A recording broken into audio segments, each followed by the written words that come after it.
harus ada aturan yang jelas. Jangan hanya berdasarkan tanda tangan kesepakatan.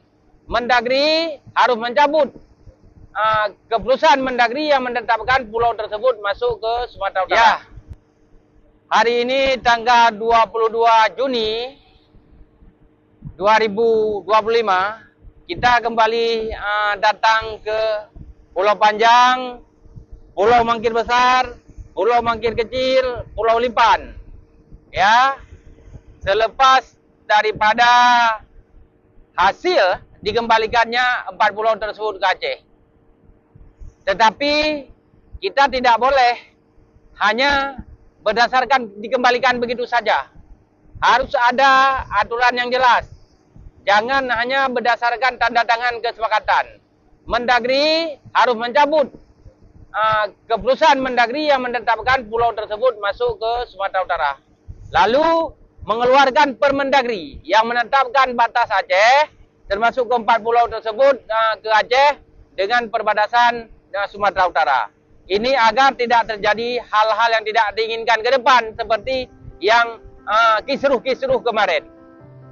Hari ini kami Komite 2 DPD RI bersama dengan Ketua Komite dan Mas Komeng, Bang Komeng, datang ke Pulau Panjang untuk melihat hal-hal yang perlu dilakukan evaluasi terhadap fasilitas yang ada di pulau tersebut.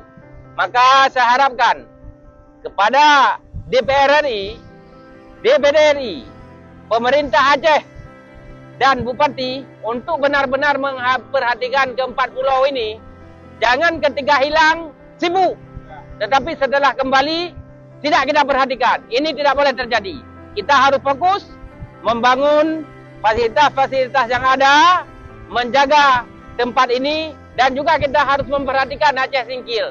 Daerah hinterland yang selama ini terbelakang harus menjadi fokus utama kita untuk pembangunan kawasan yang ada di pinggir-pinggir. Maka dalam hal ini menjadi fokus bagi kita semua. Fokus DPR RI asal Aceh, fokus DPD RI asal Aceh, fokus Gubernur Pemerintah Aceh, fokus Bupati Aceh Singkil untuk melengkapi dan menjaga kawasan ini agar benar-benar menjadi kawasan yang layak disebut kawasan wisata, kawasan yang menyangkut dengan kepentingan masyarakat. Demikian, terima kasih. Assalamualaikum warahmatullahi wabarakatuh.